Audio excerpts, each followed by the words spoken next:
Eza biso ba Congolais. Ezali ya biso nyonso. C'est pour la biso ba Congolais. Eza mabele na biso ba Congolais.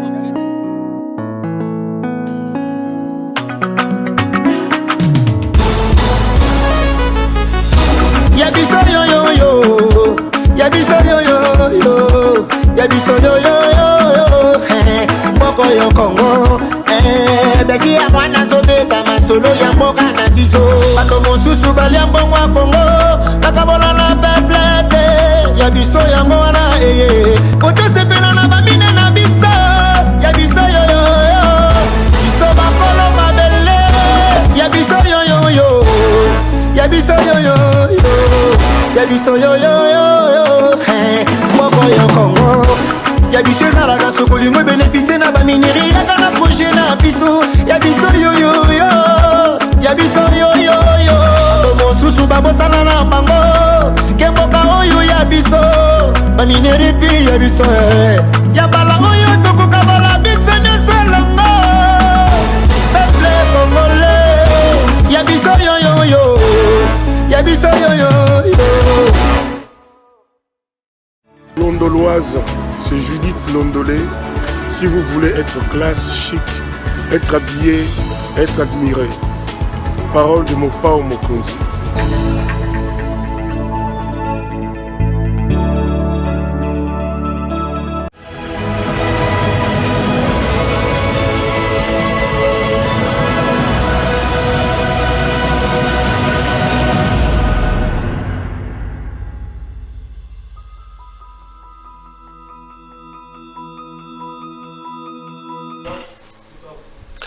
Madame, Messieurs, bonsoir et bienvenue à ce nouveau numéro de l'émission d'Écrit Info, ce magazine d'analyse d'actualité politique, sociale, économique, juridique que nous avons lancé ici à CPL Télévision. On prend des questions très importantes qui retiennent l'actualité dans ces domaines-là. On les met sur la table et nous tentons de leur donner un sens ou plutôt une forme, et selon nous. C'est d'ailleurs pour ça que nous avons l'habitude de dire chaque matin que les Décrits Info, c'est tout simplement le tempo de l'actu selon notre feeling. Ça veut dire que c'est notre manière à nous de sentir, de voir et de ressentir les choses. Nous ne disons pas que ce que nous disons ici est une parole d'évangile, pas du tout. Nous ne sommes pas des prophètes, des archipapes ou des archibishops. Et nous ne vous appelons pas à dire oui et amen à ce que nous disons ici. Non, pas du tout. Nous exposons nos propos étant pris de vos critiques parce que nous restons convaincus que du choc d'idées, la lumière, alors la vraie, finit toujours par jaillir. Ce qui veut dire que vous pouvez nous appeler après cette émission. On peut prolonger les débats dans le couloir. Vous pouvez avoir nos informations, de nos nouvelles. Appelez-nous donc pour que l'on discute. Laissez-moi dire grand merci à nos partenaires. La boutique La Londoloise de Madame Judith Londolé Betoko. J'ai toujours dit, vous êtes un homme, vous voulez vous habiller de manière extraordinaire. L'habillement homme a désormais une seule adresse, c'est chez La Londoloise, avec la très expérimentée Judith Londolé Betoko. Appelez-la, passez vos commandes s'il y a un problème, prenez-nous, c'est elle pour responsable, parce que nous ne pouvons pas, nous, accepter d'amener nos téléspectateurs vers une aventure sans lendemain. On s'est assuré du sérieux de cette maison avant de pouvoir accepter de diffuser son spot publicitaire. Merci aussi à nos amis de la compagnie Abisso. Vous également, si vous avez un spot publicitaire, vous avez un message dans le cadre du marketing, vous voulez faire passer, appelez-nous au numéro que vous voyez au bas de votre petit écran. Nous nous ferons le réel plaisir de discuter avec vous, trouver un terrain d'attente pour s'accompagner dans ce cadre-là. Merci à vous pour l'intérêt et la confiance. J'ai vu que les abonnements se multiplient. Ce travail, nous le faisons essentiellement et d'abord pour vous et avec vous. Appelez vos amis, vos membres de famille à pouvoir s'abonner. Ça nous fait énormément du bien. Vous avez vu le thème de l'émission. D'ailleurs, lors de mon dernier décrit, j'avais promis, parce que c'était prévu que je les fasse lors de ces derniers décrits, mais le temps qui nous était imparti avait touché à son fin, au point où on ne pouvait pas continuer. J'avais dit, je reviendrai avec ce thème-là aujourd'hui. Je voulais qu'on réfléchisse un peu sur la nomination de M. Samalou Kondé. Je parlerai de sa nomination, je parlerai des attentes des Congolais, de son gouvernement, de sa taille, des profils des gens. Et je donnerai mon point de vue comme on a l'habitude de le faire, parce que nous sommes dans un pays qui se dit être un pays de démocratie. Et la démocratie est assise entre autres sur des piliers, notamment la liberté d'expression et la liberté d'opinion. Mais avant tout, si vous êtes un habitué de cette émission, vous le savez pertinemment bien que nous la commençons toujours par la situation sécuritaire dans notre pays. J'avais pris l'engagement de ne jamais, alors jamais commencer mes décrits sans évoquer la situation sécuritaire dans le Grand Kivu, à Ituri et un peu partout ailleurs. J'avais dit à tous les Congolais partout où ils sont, quel que soit le travail que l'on fait, que l'on soit ingénieur, que l'on soit balayeur, que l'on soit militaire, que l'on soit artiste et musicien, comédien ou je ne sais quoi, à un moment donné, il faut que l'on se pose la question comme le disait Kennedy, qu'est-ce que j'ai fait pour le pays, au lieu de demander ce que le pays a fait pour nous. Parce qu'en réalité, le service que le pays rend à ses enfants est tout simplement tributaire à ce que ces enfants-là auraient fait préalablement pour leur pays. Parce que le Congo comme pays, si nous, Congolais, nous ne travaillons pas, si l'on ne met pas en place des principes, notamment pour recouvrer les recettes de l'État, pour lutter contre la corruption, la gabégie, pour lutter contre le coulage des recettes de l'État, où l'État trouvera-t-il des moyens pour assurer la sécurité? Où l'État trouvera-t-il les moyens pour construire les hôpitaux, les écoles? Mais vous allez voir les gens réclamer la construction des écoles. Les Congolais réclamer la construction des hôpitaux, alors que dans le fond, nous comme peuple, nous n'avons pas suffisamment travaillé pour donner à cet État les moyens de sa politique et permettre à cet État de remplir ses leçons, ou plutôt ses missions régaliennes par rapport à nous. C'est d'ailleurs pour ça que j'ai toujours dit que nous avons la chance d'avoir le Congo comme pays, alors que le Congo a la malchance de nous avoir comme peuple. C'est extrêmement grave.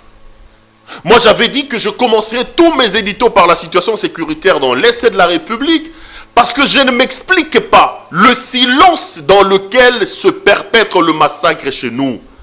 Comment on peut être dans un pays, les gens sont tués tous les jours, des familles entières sont massacrées, les femmes sont violées, les enfants sont violés. Ici, ça ne meut personne.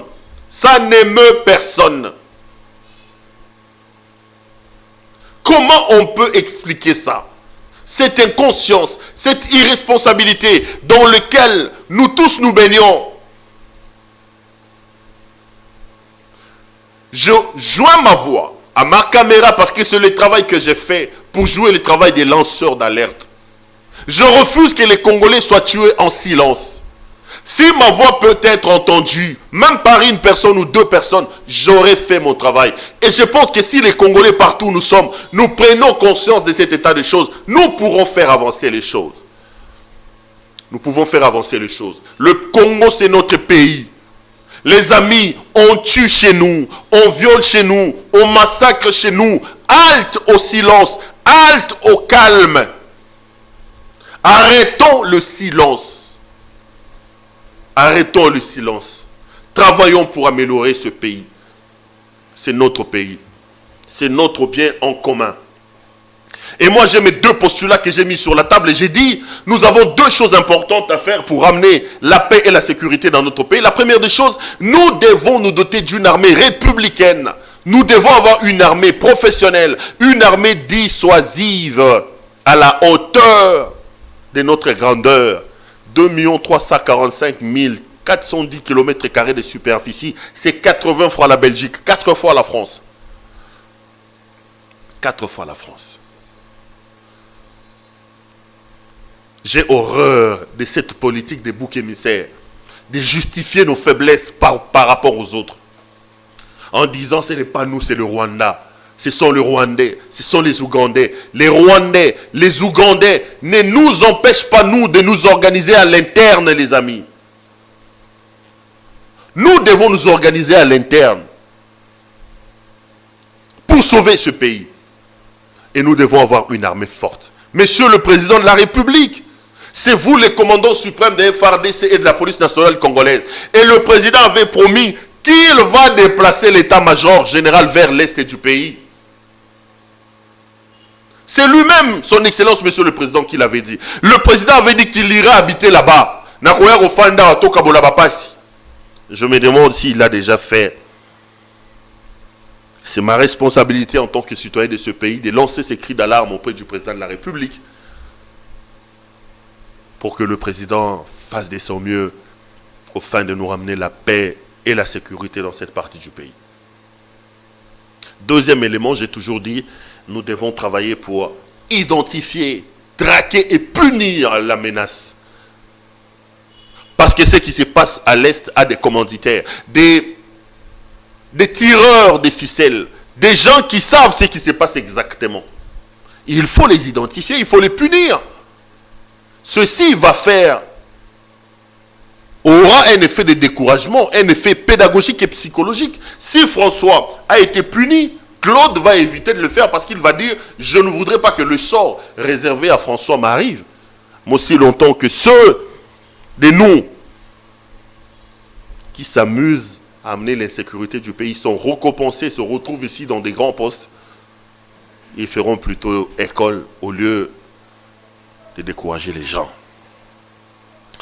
Je suis venu pour qu'on parle un peu de la situation dans mon pays, que je donne mon point de vue par rapport au gouvernement. Mais ici, je voudrais rappeler aux uns et aux autres, ne soyez pas allergiques aux critiques.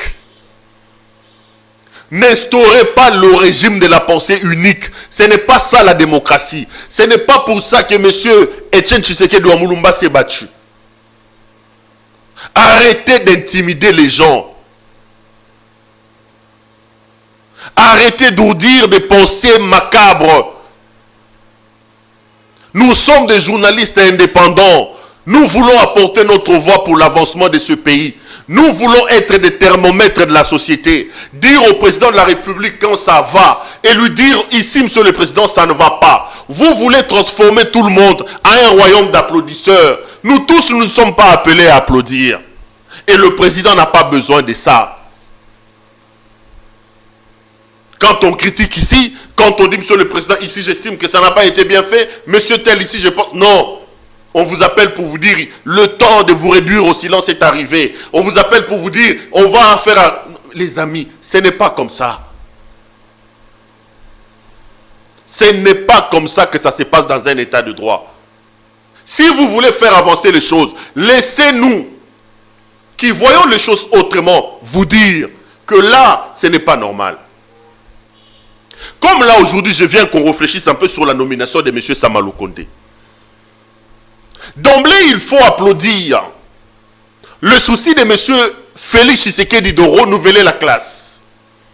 Sama Lukonde est tout simplement un jeune de 43 ans qui a bénéficié de la confiance de M. le Président de la République.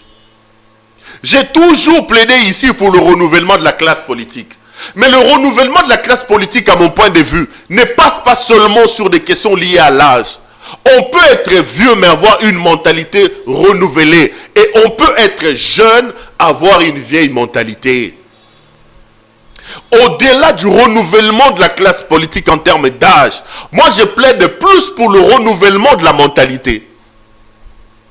J'ai toujours dit au président de la République, vous recevez les transfuges du FCC, vous allez réussir. Et alors,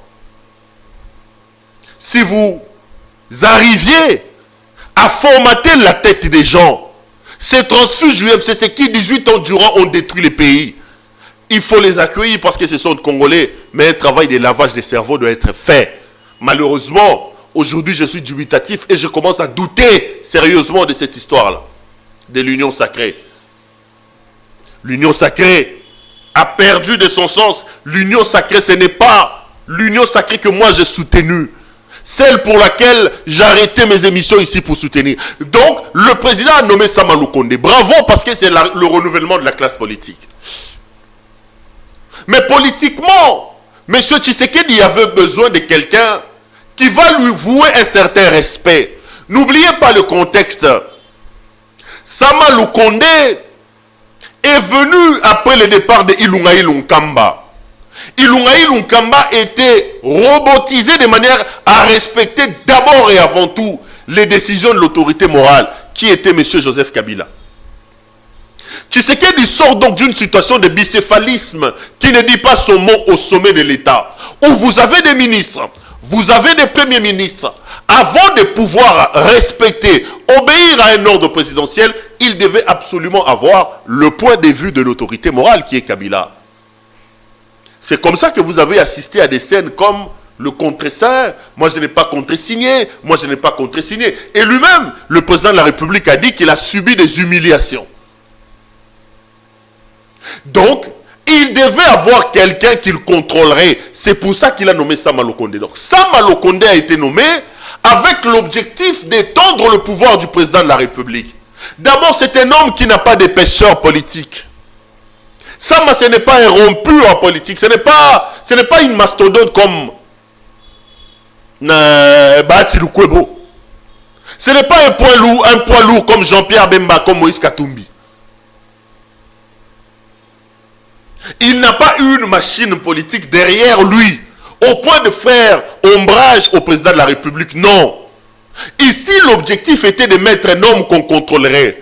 Je donne raison au président de la République parce qu'à un moment donné, c'est lui qui doit rendre compte en 2023 devant le peuple. Mais un autre problème, là où je ne suis pas d'accord, c'est que cet objectif-là risque d'avoir un premier ministre béni oui. Un premier ministre caisse de résonance. Un premier ministre qui n'a pas de reins solides. Un premier ministre qui n'a pas de fondement. Au point où, à ce sommet-là, il risque d'avoir plusieurs maîtres. J'avais discuté avec un ami, je disais, j'aimerais bien voir Sama Lokonde s'opposer par exemple à Jean-Marc Kabound. Sama Lokonde s'opposer par exemple à Augustin Kabouya.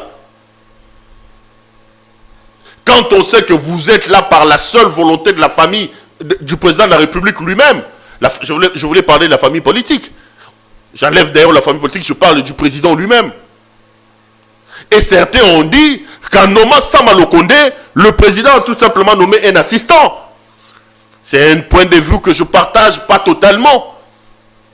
Le gros du travail se fera à la présidence et Sama Lokonde sera là comme un boulevard pour faire tout passer.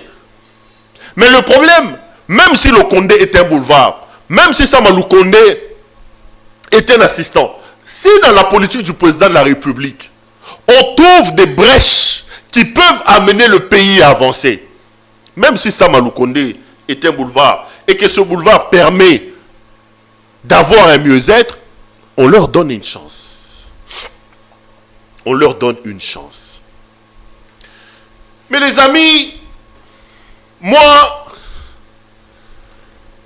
je commence vraiment à être assez déçu, assez dubitatif. J'ai l'impression que les Congolais ne retireront rien de grave, rien de spécial dans le mandat de 5 ans de M. Tshisekedi.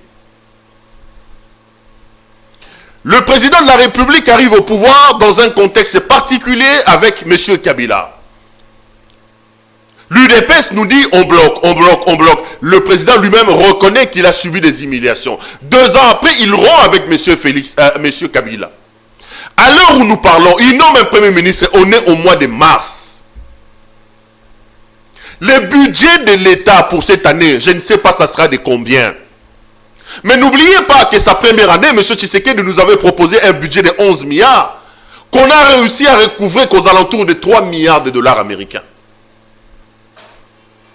Là, au mois de mars, Sama Lokonde va nous proposer un budget de combien? Je sais qu'ils vont se cacher derrière Covid.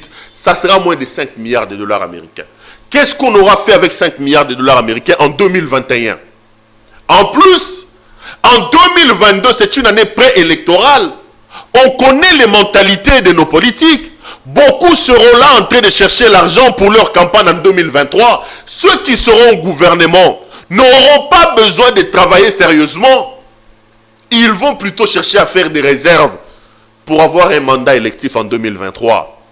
Et en 2023, c'est une année trouble, une année électorale. En clair, quand on regarde avec de bonnes lunettes, on s'est dit qu'avec ce premier mandat de M. Tshisekedi, on aura perdu 5 ans. Le Congo n'aura pas fait de pas. Le Congo n'aura pas fait de pas. Aussi, pourquoi est-ce qu'on ne fait pas de pas? Parce que les gens ne se posent pas de bonnes questions. On ne se pose pas de questions sur notre structuration de la vie.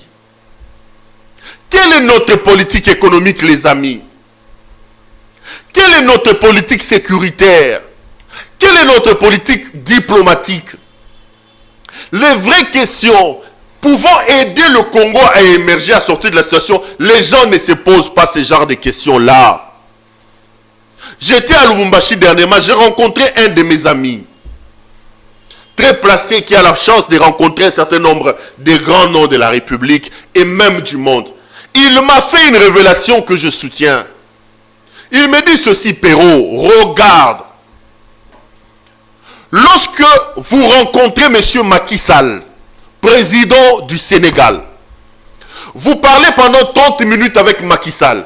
Macky Sall vous prend 25 minutes pour vous parler de l'économie, de la structuration de son pays. Et 5 minutes, seulement 5 minutes, il parlera politique. Lorsque vous parlez avec Ado, Alassane Dramane Ouattara, président ivoirien, il vous prend 27 minutes et demie ou 28 minutes pour parler économie, structuration du pays, relance financière, relance économique. Il vous prend 2 minutes et demie pour parler politique. Lorsque vous parlez avec Patrice Talon, c'est la même situation. Mais lorsque vous parlez avec Alpha Condé, il vous prend 27 minutes de parler politique. Alain Diallo, comment il s'appelle son opposant? C'est Loun Dalen Diallo a dit, c'est Loun Dalen Diallo. Et regarde dans quelle situation se trouve aujourd'hui la Guinée. Lorsque vous êtes en face des officiels congolais, Congo démocratique, on vous prend 27 minutes pour parler politique. Kabila a bloqué, il faut déboulonner ici. Mais les amis, on ne se pose pas de vraies questions. La politique prend les dessus sur des questions existentielles. La politique prend les dessus sur ce qui est important. Les officiels congolais, un peu comme Alpha Condé, ils ne parlent que politique. Vous l'avez vu avec Carole Aguito ici. Des gens qui disent, j'aime mes sénateurs. Messieurs, les sénateurs sont les sénateurs de la République. Donc au Sénat, il y a eu des individus qui disaient qu'ils ont leur sénateur. Pour faire passer quelqu'un au bureau, il faut négocier avec eux. On vous prend 27 minutes pour parler politique. Lorsque vous insistez, vous tentez d'entrer en profondeur sur des questions liées au développement, on vous sort le peuple d'abord. Le peuple d'abord. Mais les amis, vous dire ça, c'est de ne pas être contre vous. Ne me réduisez pas au silence, messieurs. C'est par amour que je dis ces choses. Je ne suis qu'un simple thermomètre. Ne cherchez pas des applaudisseurs. Quand vous nous dites le peuple d'abord, monsieur Kabound, monsieur Kabouya, donnez-moi un contenu du concept peuple d'abord. C'était un slogan quand on était à l'opposition. Quand on arrive au pouvoir, on doit donner un contenu au concept peuple d'abord. Macky Sall vous dit, le peuple d'abord pour moi, regardez, j'ai pris le Sénégal à autant de budget. Dans 5 ans, voilà ce que je vais faire. Je vais doter le Sénégal d'un grand aéroport, capable de recevoir par an 3 millions de personnes par exemple. Comment je fais? Cet aéroport me coûtera 500 millions de dollars américains. Ok, j'augmente la taxe sur tel revenu. Par année, cette taxe me fera autant. Quand je retirerai 0,2% de cette taxe, je construirai cet aéroport. En construisant cet aéroport, dans 10 ans, le Sénégal sera une sorte de grand pôle où les avions vont atterrir. L'État va récupérer et gagner. Ça, c'est le contenu du peuple d'abord. Quand vous parlez avec Alassane Dramane Ouattara, il vous dit, écoutez, c'est mon tout dernier mandat. Je veux donner à la Côte d'Ivoire, par exemple, 43 universités. Qu'est-ce que j'ai fait? Construire 43 universités me coûtera autant. Nous ajoutons un impôt sur l'importation ou l'exportation des cacao, comment ça s'appelle? Le truc avec lequel on fabrique le chocolat qui est produit en Côte d'Ivoire. Cacao, je crois. On va augmenter 1 ou 2% dans l'exportation de cacao. 1 ou 2% multiplié par 5, ça va récolter, ça va faire que l'État puisse avoir autant d'argent. Dans cet argent-là, si c'est ça, échelonné, dans 10 ans j'aurai autant. Et la preuve, ils trouvent la Côte d'Ivoire à combien d'accès d'électricité? Nous en sommes à combien aujourd'hui? C'est ça le peuple d'abord. Ici, poser la question aux officiels. Le peuple d'abord veut dire quoi? Donnez-moi un contenu échelonné du concept peuple d'abord. Nos amis. Qu'est-ce que ça veut dire le peuple d'abord dans 2 ans? Qu'est-ce que ça veut dire le peuple d'abord dans 3 ans? Je ne suis qu'un thermomètre. Ne me réduisez pas au silence. Ne m'envoyez pas en prison comme vous êtes en train de les mijoter. Ça ne changera rien. J'aime mon pays. J'aime mon président. C'est pourquoi je soulève des questions que les Congolais se posent en bas pour aider le président à recadrer le tir. Pourquoi vous devez m'en vouloir? Pourquoi? Pourquoi? À l'heure actuelle, on devait nous dire, le peuple d'abord dans 5 ans voudrait dire, puisqu'on nous a dit que 15 milliards de dollars américains se volatilisent, puisqu'on nous a dit que 70% ou 80% de l'argent, il y a douane et Kendaka, voici, nous allons prendre dans les petits 3 milliards que nous avons, dégager 1 million, 2 millions, former une brigade, mettre en place une cour spéciale comme en France par exemple, une cour financière, où l'on doit suivre des gens, récupérer l'argent, et de cet argent, si nous avons 15 milliards, si nous...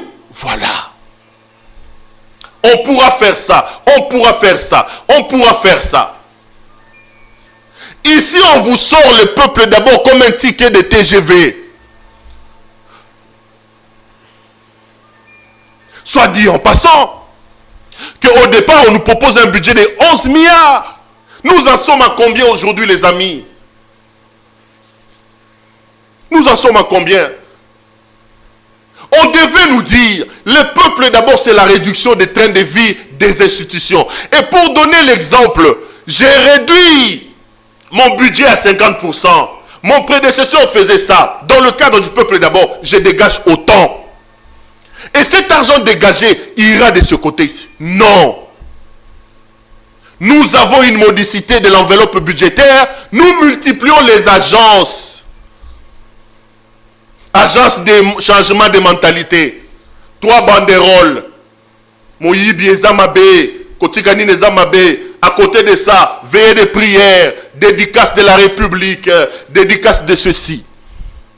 Agence de lutte contre la corruption, premier fait d'armes, les agents de cette agence-là, pris en flagrant délit dans une banque, en train de se faire corrompre eux-mêmes. Où en sommes-nous aujourd'hui?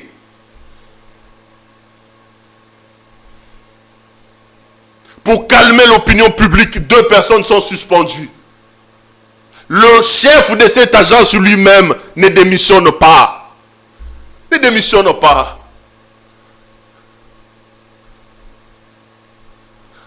On dit non, un envoyé spécial du président de la République au niveau de la francophonie. Alors que nous avons tout un département de francophonie ici. Un envoyé du président près la francophonie existe. Nous avons le ministère de la coopération régionale et internationale qui a des conseillers chargés de la francophonie. Nous avons les affaires étrangères avec des départements. Qu'est-ce que celui-là viendra faire? Il sera payé avec quel argent? Nous disons ici qu'il faut réduire les trains de vie des institutions, Bandeko. Quand on pose ce genre de questions très humblement, par amour à son président, par amour à son pays, on dit non, il fait mal, il faut le réduire au silence. Trouver un moyen pour l'envoyer à Makala. Ça va changer quoi? Ça va changer quoi? C'est par amour à ce pays. J'ai rigolé, hein. C'est pas vrai. Quelqu'un m'a appelé en me menaçant en disant Azo côté la François Beya. Parce que Basala n'a pas Jeannette Kabila. Un autre m'a dit Perrault, il faut le réduire en silence. Il m'a appelé. Quand nous on était dans le combat, tu fais semblant. Toi tu étais dans le combat. Perrault n'était pas dans le combat. Oh Dieu. Le combat c'est quoi les amis? Le combat à mon point de vue c'est un idéal. auquel on croit. On y travaille. On travaille pour atteindre cet idéal-là. L'idéal te fait sortir des principes qui sous-tendent ton action. Supposons que je ne sois pas dans le combat et que j'intègre le combat. Ceux qui étaient là avant doivent... D'ailleurs, je ne suis pas un combattant. Quand certains m'appellent pour me dire « Tu n'es pas dans le combat », je ne comprends pas dans quel combat on parle. Je ne suis qu'un simple journaliste. Et je ne suis même pas un journaliste engagé. Ce concept-là de dire journaliste engagé, je ne connais pas. Ceux qui se présentent comme des journalistes engagés, eux-mêmes connaissent le concept. Eux-mêmes, ils peuvent définir. Je ne suis pas un journaliste engagé. Je ne connais pas le contenu du concept journaliste engagé. Je ne le suis pas. Je ne suis pas un combattant. Je suis un journaliste. Arrêtez de m'intimider, de m'appeler en disant « Tu n'es pas dans le combat. Tu n'étais pas dans le combat. » Je vais être dans le combat comment? J'étais dans un plateau. J'étais dans un plateau. Ceux qui disent être dans le combat, ceux qui disent être des combattants, faisaient leur combat. Moi, je faisais le journal sur un plateau. Moi, j'ai parlé comme je suis en train de parler devant un micro. C'était ça mon travail. Je ne me présente jamais comme un combattant. Je ne connais pas le concept de combat. Non. Je suis journaliste. Avec un diplôme de licencié en journalisme. Ici, à l'IFASIC. Mon nom est là. Je ne suis que journaliste. Dans mon diplôme, ce n'est pas écrit Claude Perrault-Louara, journaliste engagé. Je ne connais pas ce concept-là. Alors quand on m'appelle pour me dire, on va te réduire au silence, tu n'étais pas dans le combat, je ne comprends pas les combats, les amis. Ne cassez pas le thermomètre. Posons-nous de bonnes questions, les amis. Ne disons pas une chose et son contraire au même moment. Qu'est-ce que Samuel Condé va faire? Maintenant qu'on est dans des complications, qu'avec l'union sacrée, vous avez Carole Aguito comme questeur. Ici, je vais saisir l'occasion. Si les gens sont sérieux avec eux-mêmes, Monsieur Katumbi, n'entrez pas au gouvernement. N'envoyez pas les gens au gouvernement. Monsieur Jean-Pierre Bemba, n'envoyez pas les gens au gouvernement. N'entrez pas au gouvernement. Quand on regarde la manière dont les choses se passent, on a l'impression que le décor de l'échec est déjà planté. Les gens ne se posent pas de bonnes questions. Ils ne donnent pas de réponses adéquates à des questions. Non, les gens sont dans le folklore, dans le tape-l'œil. Quel est le plan? Quelle est la ligne? Où devons-nous aller? Où sommes-nous?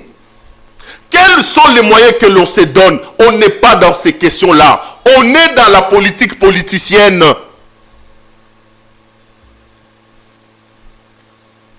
On est dans la politique politicienne. Et on ne veut pas qu'on critique. On ne veut pas du tout qu'on critique.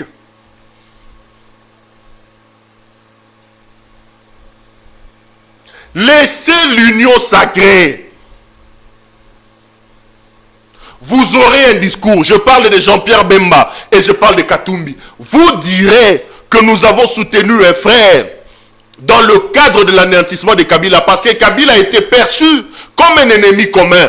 Quand on reste, laissons les frères gérer seuls pour porter son bilan. Et tel que je vois les choses, les amis, si rien n'est fait, si les bonnes questions ne sont pas posées, si les bonnes personnes ne sont pas trouvées, ce bilan-là ne sera pas élogieux. On ne triche pas avec ces choses, les amis. On ne triche pas avec ces choses.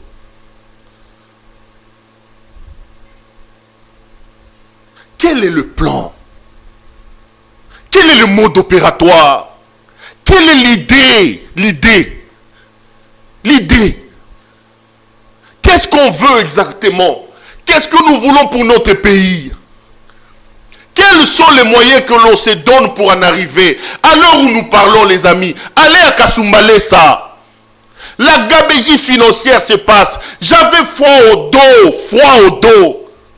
J'ai consulté quelque part les impôts ou les taxes sur l'importation pétrolière. Vous allez voir, les petites sociétés là, ils payent. Arrive à un moment donné, présidence. Attendez, j'ai dit, mais c'est quoi ça? Ça, c'est l'ancien système instauré. C'est-à-dire, il y avait des individus qui importaient le carburant au nom de la présidence parce qu'ils étaient des privilégiés. Et ceux-là ne payaient pas les taxes. Ils introduisaient même une concurrence déloyale sur le marché. Les autres et les petits peuples-là payent des taxes. Eux, parce qu'ils étaient proches du président ou de la présidence, des systèmes instaurés par Kabila, ils ne payaient rien. En réalité, ce n'était pas la présidence, c'était des individus bénéficiant de faveurs qui, eux, étaient soustraits à la décision de payer les taxes. Mais ça continue aujourd'hui. Ça continue aujourd'hui. Entre-temps, on pleure ici, on dit que l'État n'a pas l'argent. Cette histoire des exonérations, depuis que l'IGF a publié ici, quand je dis que ce que fait l'IGF commence à devenir un jeu folklorique, on va dire non, ça c'est une matinée politique. L'IGF a parlé des exonérations et des compensations. Où en sommes-nous? Voilà des questions importantes que nous devons nous poser. On nous a dit ici qu'il va falloir fermer les ports. Où en sommes-nous? Où en sommes-nous? Les gens sont dans les spectacles et ils n'aiment pas qu'on leur dise la vérité. C'est notre pays. Les gens sont dans les spectacles, les amis. On refuse de se poser des questions importantes. On refuse d'apporter des réponses à des questions importantes qui peuvent nous faire avancer. On veut avoir un club d'applaudisseurs. Un royaume d'applaudisseurs. Grand prêtre, grand boyer. Quand des gens de sons discordants comme les miens, on peut venir dire, attendez, réfléchissons d'abord. Non, il faut absolument trouver un moyen de les réduire au silence. Et vous pensez que le pays va avancer comme ça? Parce qu'on aura réussi à trouver une infraction dans ce que Perrault a dit et de l'envoyer à Makala. On aura réussi. On aura réussi. Non. C'est par amour à ce pays. C'est par amour à ces autorités que nous disons, messieurs, le Congo croit encore en vous. Le Congo compte encore sur vous. Réveillez-vous. Réveillez-vous. Faisons les choses bien. Faisons les choses bien. Je crois combien de minutes là-bas, mon réalisateur, je lui pose la question. Parce que des fois, pour l'amour de ce pays, 39 minutes déjà, c'est pas vrai. C'est pas vrai. Les amis, je suis obligé d'arrêter là. Ah, mon Dieu. J'espère que je vous retrouverai encore demain pour un autre numéro et que ceux qui pensent qu'il faut absolument arrêter Perrault, je ne sais pas parce que j'ai fait quoi, le Seigneur les aura encore empêchés de réussir leur plan machiavélique. J'ai été heureux de vous présenter cette émission. Je serai également heureux de vous retrouver lors d'un prochain numéro. Portez-vous bien et restez branchés sur nos programmes. Bonsoir chez vous.